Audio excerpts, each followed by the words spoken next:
So much. Assalamu alaikum to all the viewers within the country and outside the country. That's really a truly important question because looking at the association, it's a non-government association, meaning it's a non-profit association.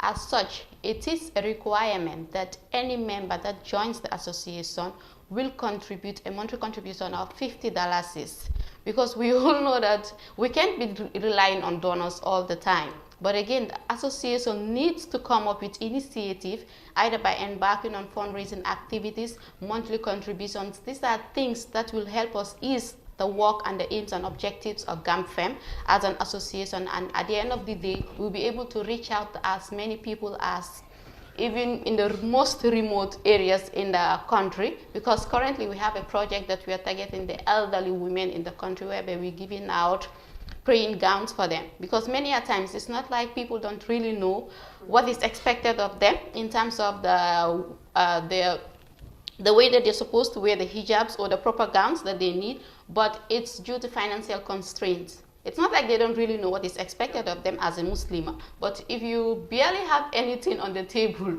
I don't think you might be thinking much about what you need to be wearing. So that's why we deem it necessary that we need to reach out to these people and give them more sensitization, more education on the importance of the hijabi. If you truly want your deed to be accepted by Allah, it needs to be done accordingly as been ordained by Allah subhanahu wa ta'ala. So the organization could have come up with other initiatives. Why modesty, to be particular? Is it that ladies are losing, modesty is fading away in the country, or what? Why specifically modesty for women in the Gambia? Interesting question, because Islam itself deals with modesty. So this is not something new that we are coming up. It's just something that has already been in existence in Islam. Probably we're just losing the belt, or we just really need to tighten the belts, because this is really not something new that we are coming up. It's not really our mere ideas, but an idea that was being preached by our Prophet subhanahu alayhi wassalatu wasalam. And this is something because as a Muslim, a lot is being expected of us. The way we talk, the way we do things, the way we interact, the way we socialize, all this is geared towards modesty. Because if you don't have that inclination of trying to be modest, then you might not be able to approach or invite others to the deen. Because there is a particular sunnah that says that the Prophet ﷺ has preached that the way you comport yourself alone is enough to invite others to the religion. You need not to talk to everybody. Like, you need not to tell people that this is what Islam is all about, because during his era, we had so many reverts, so many converts, not because he reached out to them verbally. Just look at the story of him and the traveler. Whilst he was traveling, the woman on the donkey cart. The woman was really talking bad about the Prophet ﷺ to an extent that, but because he was able to comport himself, because he was able to abide by the teachings of Islam, the woman instantly accepted the religion because he couldn't believe all those bad things that he was saying about the Prophet, and facing the Prophet, he didn't even try to retaliate or try to be defensive or try to even insult her, but rather he was able to convince her that this is what Islam is all about. Islam doesn't encourage hatred. Islam doesn't encourage racism. Neither does Islam encourage injustice, but rather Islam wants all to come in same basket and accept the true meaning of Islam, that is peace. Okay. That was a beautiful story that you just highlighted about the Prophet and the lady. So I said to Beth, right? Yeah. I might be mispronouncing your name, but you have to excuse me for that. So normally, like when they're talking to ladies, they'll be like, the hijab is a little bit hard. To buy hijab clothes is expensive. How do you intend to generate women who are of such belief that doing hijab will cost them a lot of resources in the country? Okay, thank you. Apparently, we have seen that in the Gambia, a lot of the generation or a lot of the youths are putting on hijab.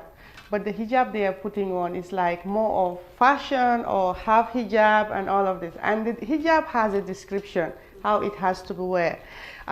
You have it does not, the material does not have to be transparent. It has to cover up to your bosoms, yeah. And but we see a lot of girls putting on the hijab, but it's mostly on their neck or half, or they just put on the turban, but that is not hijab. So we see that a lot of people are interested, but maybe it's because the education level has not reached there, or they are they know, but they are not aware of what the requirements are. So this is where the dais come in to explain to them this is the way, the proper way of putting on the hijab. In terms of providing resources, we do a lot of fundraising. And a lot of, surprisingly, a lot of people are interested in anything you say about Islam, especially empowering women. So we have a lot of donors coming in to voluntarily donate. Some will buy veils and give it to us to give it to, when we tell them about what our concept is and what our objective are and what we want to achieve. You will be really surprised, especially when you go to the remote countries in the Gambia, like CRR and stuff. Is a little bit of a challenge to have proper veils. So those in our... I have been directing a question based on that, because you are officially launching it today. Yes. How do you intend to expand to all the regions of the country? Because you've highlighted that the urban area, rural areas rather, most of them are not putting on hijab. Maybe it's because of the financial problem or something, another reason that might be in line with it. So what is your organization's take on that? What we are doing now, today we'll be doing the launching.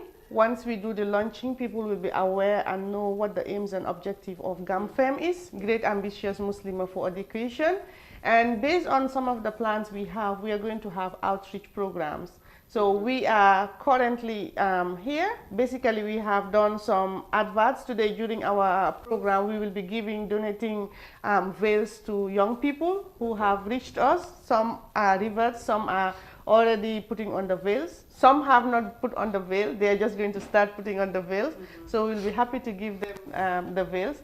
So what we will have a work plan, an outreach program, and then we have a target community, the communities we will be helping.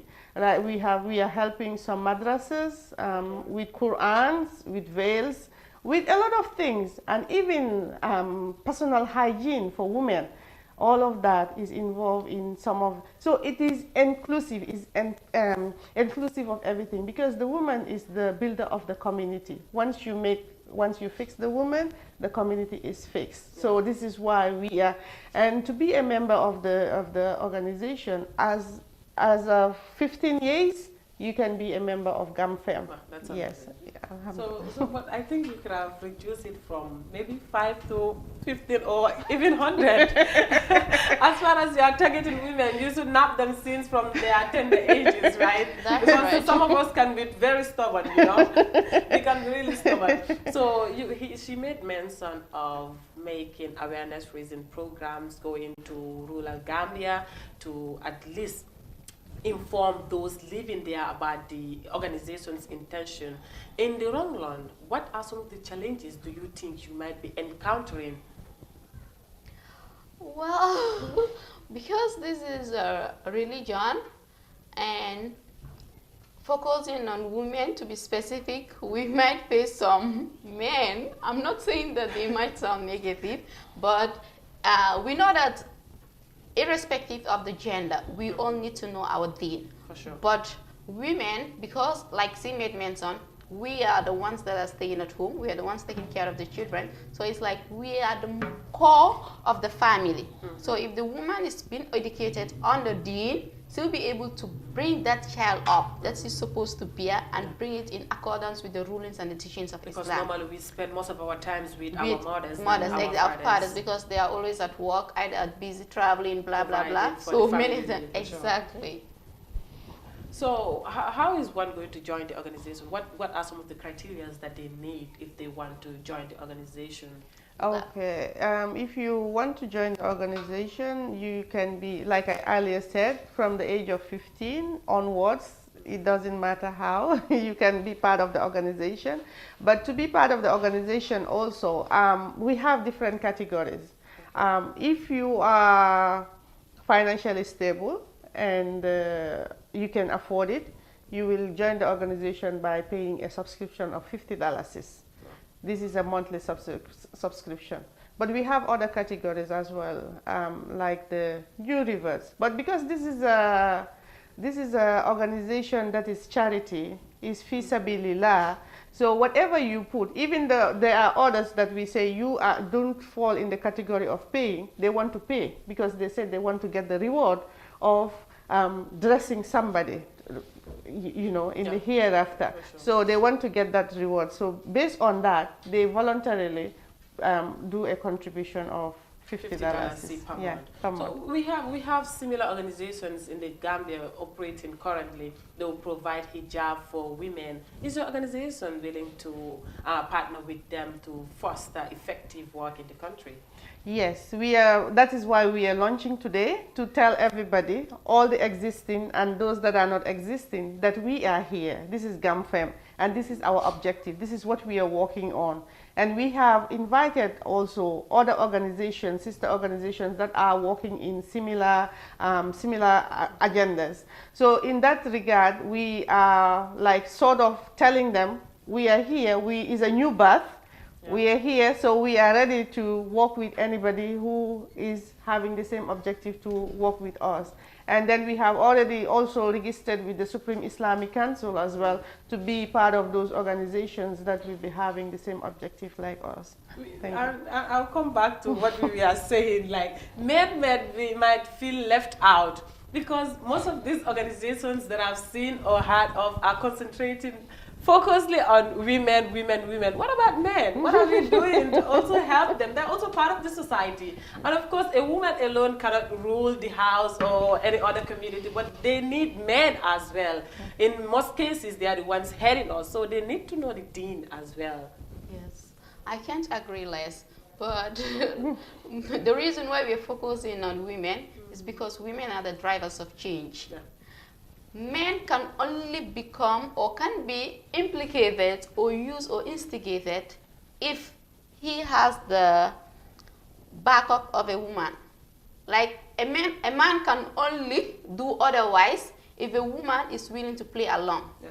But if a man has a strong woman who has a strong deen, even if that man isn't really that pious or isn't really that righteous, the woman will be able to help him bring him back to the religion, to help him practice the religion, to help him know. It's not like men are not really difficult to call upon on the deen, yeah. But we have realized that in the society, it's difficult to have women to practice the deen than men. Mm-hmm. I don't know whether you understand. Mm-hmm. Because what is required of a woman in the deen is far more beyond than what is expected of a man in the deen. Mm-hmm. Because looking at for instance, let's start with the hijab, our mode of dressing. Mm-hmm. Men in Islam can wear anything, yeah, to pray with it. But as a woman, we can't just wear tight jeans and a sleeveless top. Yes, to be able to face your Lord and achieve the reward that you need to achieve. And you can't just go out of the house dressing anyhow. You need to be fully dressed to be respected in the society and to be able to be influence the younger generations. Mm-hmm. So it's not like we are sidelining the men, but looking at the association, we have some men that are advising us, mm-hmm, because we can't do everything entirely on our own, like you just made mention of. Yeah. But men are sort of like our guidance. So we need to be at the forefront of the change. Mm-hmm. Makers. That's why we are concentrating on women for now. So I said with Beth, we will now go to the local dialect. Maybe you can expatiate the discussion in Wolof language so that our Wolof viewers will also have a hint of what we are discussing here right now. Okay. Assalamu alaikum, suma mboka setankat yi. Suma Wolof bi nak is not very good. That was a surprise. Mine is the worst.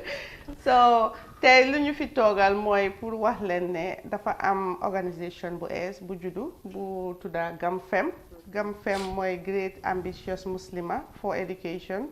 Seen taxawaay mooy pour dimbale jigéen, pour dooleel leen, pour jàngal leen tamit si yu ñuy yëngu tamit mooy su fekkente ne yow da nga bëgg a muuru da nga bëgg a hijab te amuloo hijab wala am nga problème pour jënd hijab bi mun ngaa ñëw si ñun mun nga ñoo contact dinañ la providal hijab du hijab kese la ñuy provide ñun ñu ngi lifin tamit dañuy jàngal jigéen ñi comme nu ñuy jullee nu ñuy sangoo set nu ñuy ak yiñ soxla daal yi nga xam ne mooy matuwaay bu leen war a amee ci seen biir kër yi dinañ tamit yëngu si ñi lu ñuy wax psychosocial support psychosocial therapy comme su fekkente ne da nga am challenges issues yi nga xam ne mënuloo dem fenn pour wax ko fa mun ngaa ñëw si ñun nga wax ñu dina am ku la dimbale si loolu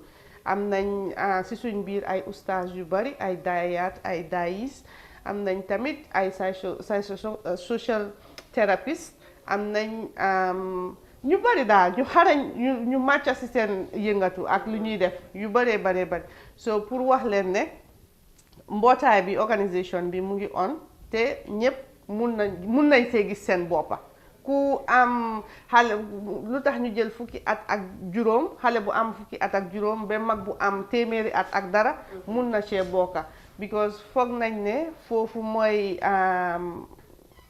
pila bi o base bi fu xale bi fiñ war a mun a dimbalee xale bi balaa muy dugga si néegi sëy ak su fekkee mu ngi si néegi sëy lu mu war a jànkonteel ak yooyu noonu foofu mun nañ ko see dimbale bu baax a baax am na solo torop yow yaa ngi wax ne dégguloo olof waaye yow sa olof moo gën a set suma bos sa olof set na torop léegi yéen ku bugg a jokkoo ak yéen borom fu moo dem seen organisation bi fu mu nekk wala yan number yoo available pour borom contact leen waaw numbers yi available pour contact number suñ Raisha bi mu ngi fa mooy suñ président bi oustaz Mariama Diallo moom amaguñ office physical office but then ku ñu li fi ñu ngi negotiate pour am office wante amaguñ office xam nga with challenges and stuff loolu mooy problème amaguñ office amaguñ moto wante daal soo ñu koolee rek ñun dinañ fexe naka la ñuy ñëw pour dimbale la wala wax la fan nga mun a ñëw ñu ñëw jàppale la so suñ président bi nombaam bi mu ngi fa mun naa ko joxe before the end of the programme wala ma joxe ko léegi ok moom mu ngi tudda oustaz Mariama Diallo nombaam bi is 390 5641 wala 990 5641 waaw moom soo ko contacté moom dina la put across with the executive members any of the executive members ñu fa nekk ñi yëngatu si site boobu noonu incha allah rabbi so léegi dinaa ñëw si Jenaba dégg nga lu mu wax si kàllaama olof rafet na torop léegi yéen façon challenge ngeen dee encounter si seen organisation bi because it's a newly built one so what are some of the challenges ngeen foog ne di ngeen ko encounter in the long run nga ko wax si mbokki olof yi wala yow tam sa olof bi baaxut noonu nañ try rek ok jërëjëf sa laajte bi li mu wax noonu like jafe-jafe yuñ mun a jànkuwanteel comme nu mu ko commencé mbirum office bi waaye ëllëg si biir ñu ngi séntu ne ndimbal bi ñu ñëw si ñun pour ndimbal dinañ bari so segam li association bu bees la association boo xamante ne ñu ngi koo soog a ngénte di nga gis ne right now sax ñu ngi commencé di face challenges because xam nga tey ñu ngi dañ ne dañoo ngénte bi dañ àppa because xam nga association bi mu ngi just door dañ ne 350 lañ bugga invite pour ñu def ngénte bi te maanaam mooy launching bi pour tey rek si penc paradise bi waaye da nga gis ne ñu bugg a ñëw sa bari ne ëpp na 350 boobu noonu currently 350 mooy suñ target but suñ la waxee we have 401 ñoo xamante ne we have already confirmed with them te da nga gis ne 401 boobu noonu 350 lañ kéeta fo te nit daal soo ko ootee segam yaa ngi ko oo depuis bëccëg ba ngoon foog nga am loo koo jox loo xamante ne dafa téye biir bi soo moo taxit ñu ngi provider gars yi añ waaye 350 lañ wax soo ñu tegu si kaw 350 boobu noonu dinañ seet naka la ñu nga loolu dafa nekk jafe-jafe boo xamante ne loolu moo tax dañ di wax léegi-léegi luy angale di wax na unexpected risks or challenges loolu moo ñu dal fu mu nekk nii because 350 lañ target waaye am nañ 401 te nekku 401 boobu sax la am because am na ñeneen ñoo xamante ne buggal na ñoo dugga si te nekkuñ ne dañ nekk di taana ñu war a ñëw ak ñu dut ñëw ñun dañ ko def open pour ñëpp waaye yàlla def rek léegi nit ñi bugga diine bi nit ñi buggal ko seen boppa yàlla def ko seen xol yi te yal na sax seen xol yi te ñu jëfee koy tamit loolu dafa tax ne loolu dafa nekk benn si challenges boo xamante ne encounter nañ ko te ñu ngi koo fosi su suñ proceeding activities yi yoo xamante ne dañ koo buddi am si lifin maanaam su ñëwee si wàllum distribution xam ne ñëpp a soxla hijab même si combo bi fii dëgg la ñu ngi wax remote areas yi waaye combo bi fii sax still am nañ ñoo xamante ne soxla nañ proper gowns of hijabs waaye léegi luy problème bi ñëpp su ñëwee ndoor te loo am it's limited you have limited stock te yaa ngi war a jox ñëpp because bugga nañoo dimbale ñëpp dañ bugg a képp koo xamante ne yaa ngi jëfandiku mbaa yaa ngi bugg a dox si wàllum islam si solun bi na génn si yow boo génnee nit ñi xam ne yow dëgga-dëgga jigéeni islam nga xam ne yaa ngi understand lii def bokk na si challenges yoo xamante ne ñu ngi koo séntu because maanaam su fekkee ne for instance am nañ stock boo xamante ne we are targeting 200 to 300 people ñu ñoo am ñoo xamante ne ñu bugg a ñëw ñoo xamante ne soxla nañ dimbal ëppa nañ sax probably double nañ amount boobu noonu xam nga loolu challenge la ba pare dafa nekk loo xamante ne dafa ñëw within that short frame of time so xam nga loolu foog ñu seet naka lañ ko lifinee match challenges boobu noonu sometimes so organize such events ni dafa am ñeneen ñu nga xamante ne doo ñoom they are unable to provide it for themselves while dañ ñëw loolu dafa create that barrier pour ñu nga xamante ne they need it so much especially with the hijab so what advice do you have for such people ñu nga xamante ne dinañ ñëw they have the financial capability pour ñu provide seen boppa hijab unlike other people ñu nga xamante ne they are depending on such organizations like this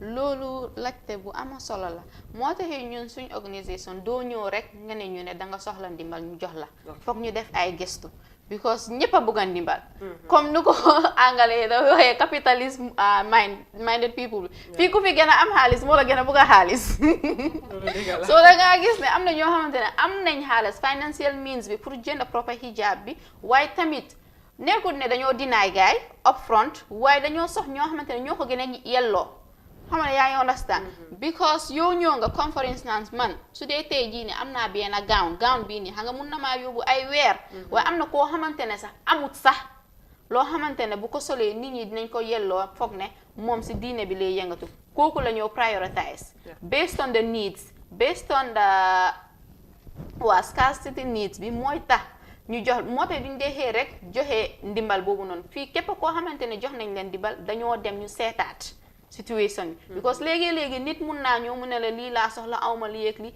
waaye boo demee ci biir am na ko dafa bugg a rek jot si lu ñoo joxee so bu boobaa mu ngi xañ ñoo xamante ne ñoo ko gën a yelloo so moo tax dañ dee def gestu balaa ñoo joxe so Aisha yan façon ndimbal ngeen bugga si government bi or any other philanthropies with regards to what the organization is doing okay balaa may ñëw si boobu noonu just to add on to lu Jaina ba wax about the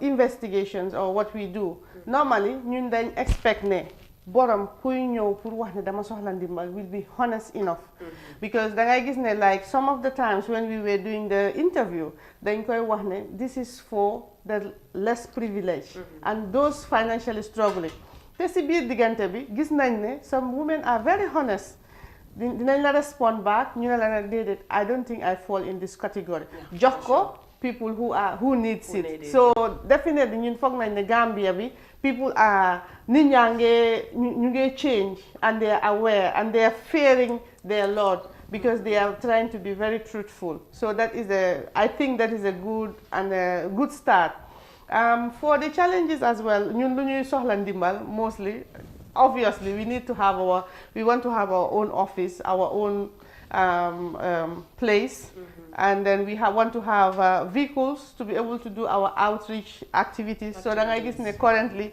members yi si seen boppa ñoo they use seen own vehicles put them def outreach activities or def logistics and all of these things But we have very good philanthropists. We have very good donors as well, both locally and abroad.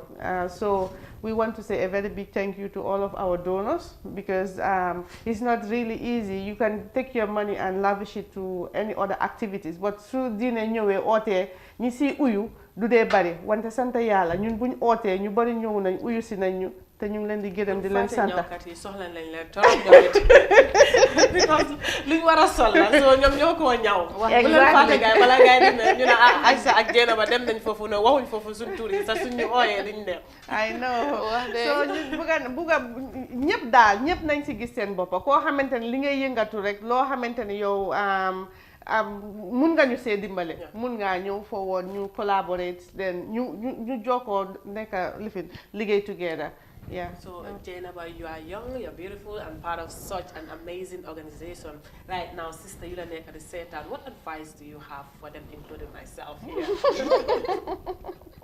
Okay, man li ma am suma mbokki ndaw yi nekk si biti diine bi nekkul diine boo xamante ne dafa teg kenn lu metti hijab bu ñuy wax dafa tànga man damay faral di wax naa bi maa gën a nekk xale suma oustaz bi maa gën a nekk xale dama daan suma kaalu wantaan nii ma génnee kaalu génnee mi ne ma lu tax ma ne ko dafa tànga mi ne ma ne est-ce que yaa ngi séntu safara jahannam mi ne ma moo gën a tànga fii mi ne ma ne boo muñee tàngoor yi àdduna mi ne ma lii sax di tàngoor man dama dem ba réalise nu maa magee lii sax nekku tàngoor mindset bi la rek dafa mel ni time yi tàngoor soo fiilee ne dëkk bi dafa tànga obviously dangaa feel warm within you xam nga yaa ngi understand hijab bi tàngut peut hijab bi dafa nekk diine bi yaa boo ko toppee danga dee feel yan nañu yàlla may iman lépp si loolu la because diine bi dangaa gis ne boo koy toppa comme ni ko yàlla santaane doo dee feel sax lu nit ñi dee wax hijab bi in the first place tàngut yàlla wax nañu ba nga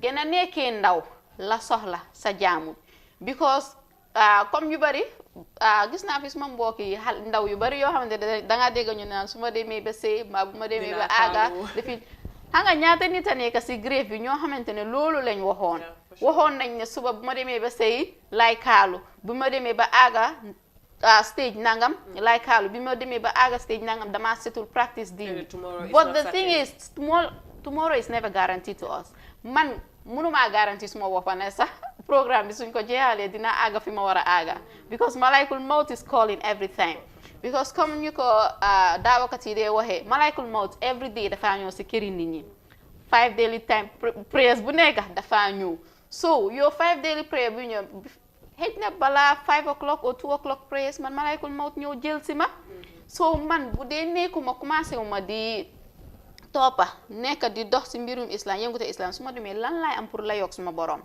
this is a question that we all need to be asking ourselves every time man su ma dee tey jii nii currently is janna guaranteed to me ñëpp xam nañ ne suñ jëf duñu mun a dugal janna it's only upon the mercy of Allah subhanahu wa ta'ala that we can all enter Jannah. But again, we need to be striving. Danga gis ne sahaba yi xoolal sahaba bi xoolal yonent bi sallallahu alayhi wa sallam yàlla daf ko guarantee Jannah waaye taxul that was the time he kept on practicing the deen ñaata si ndaw yi ñaata si sahaba yi sahabis yi ñoo xamante ne bañ gënoon a nekkee ndaw la leen yàlla jëlee fii nii so lu ma am pour wax suma mbokki ndaw yi mooy suba yàlla diggu ko kenn so diine ji tey lañ gis neen jàppa diine ji tey moo taxi borom xam-xam yi dañuy faral di wax naan booy julli na mel ni moo nekk sa mujjanteli julli because ne dangaa julli tout loolu yàlla digul la ko na dangaa fekkee 5 yàlla digul la ko so julli boobu nga gis jëlal bu julli boobu noonu nga jàppa ni ko mooy sa last julli on earth nga gis bu fekkee ne malaykul moo daf la war a jël si na la fekka man damay faral di wax naan dara jaru ko si àdduna bi ne lu war a tax nit ngay julli di ros pour dem am sa means of income generation boobu yàlla moo koo joxe boo jaamoo yàlla noo ko war a jaamoo dalay yombalal yépp xam nga so ndeysaan Jeynaba waxtaan bi neex na lool waaye lii la ñu time permit Auntie Aïssa thank you so much Jeynaba Fati thank you so much for speaking to iAfrica TV about the official launching of the Great Ambitious Muslims for Education and Modesty that will be going down today at Paradise Hotel, right? Yes. Well, viewers, that was what time permits us on today's Good Morning Africa program. We're wishing you a fruitful weekend ahead and goodbye. Thank you very Inshallah.